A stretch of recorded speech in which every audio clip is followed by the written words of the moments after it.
কোটিপতি হওয়া এখন কল্পনা নয়, বরং পরিকল্পিত।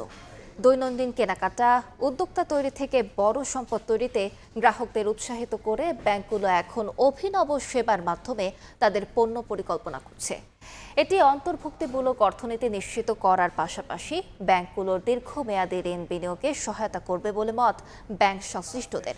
সেলিয়া সুলতানা রিপোর্ট। এক সময় কোটিপতি হওয়ার স্বপ্ন মনে হলেও এখন তা হাতের মুঠোয়। আমানতকারীদের সঞ্চয়কে দীর্ঘমেয়াদী ও আরও লাভবান করতে এখন ব্যাংকগুলো লাখপতি, কোটিপতি, মিলিয়নিয়ার হওয়ার মতো স্কিম বাজারে ছাড়ছে। দীর্ঘমেয়াদী আমানতে চড়া মুনাফা। এই যে যাদের ইনকাম লেভেল বেড়ে যাচ্ছে, সেই ইনকামটা ব্যয় হচ্ছে কোথায়? ফ্ল্যাট কিনছে, গাড়ি কিনছে।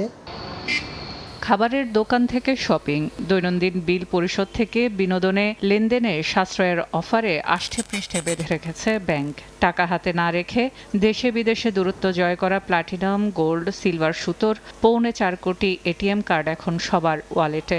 আন্তর্জাতিক ফিনটেক ও ক্রেডিট ফ্যাসিলিটি আরও দামি করে তুলেছে। মিডল ক্লাস বা লোয়ার মিডল ক্লাস প্রতি মাসে টাকা জমা দেয়া, কোয়ার্টারলি টাকা জমা দেয়া, এগুলো কিন্তু ব্যাংকের মোটামুটি স্ট্যাবল ফান্ড হিসেবে আমরা ট্রিট করি, কোর ডিপোজিটের কাছাকাছি।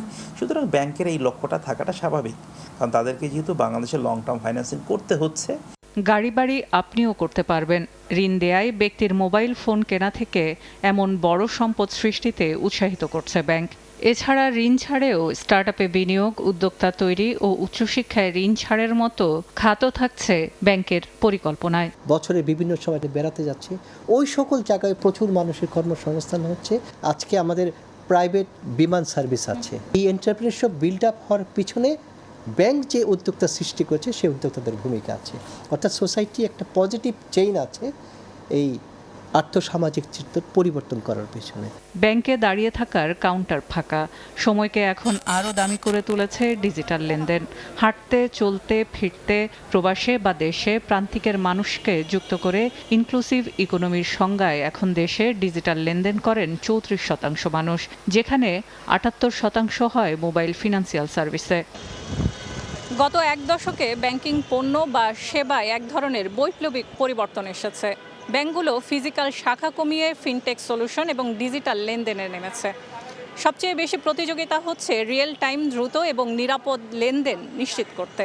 বাংলাদেশ ব্যাংকও চাইছে আগামী 4 বছরে অন্তত 75% লেনদেন হবে ক্যাশলেস, যা ভবিষ্যতে শুধু টাকা ছাপাতে যে খরচ সেটাই কমাবে না, একই সঙ্গে দুর্নীতি প্রতিরোধ এবং লেনদেনের স্বচ্ছতাও নিশ্চিত করবে। সেলিয়া সুলতানা, সময় সংবাদ, ঢাকা। 40 বছর ধরে অসংখ্য খুশির মিছিলে ছিল আইডিএলসি, থাকবে আগামীতেও।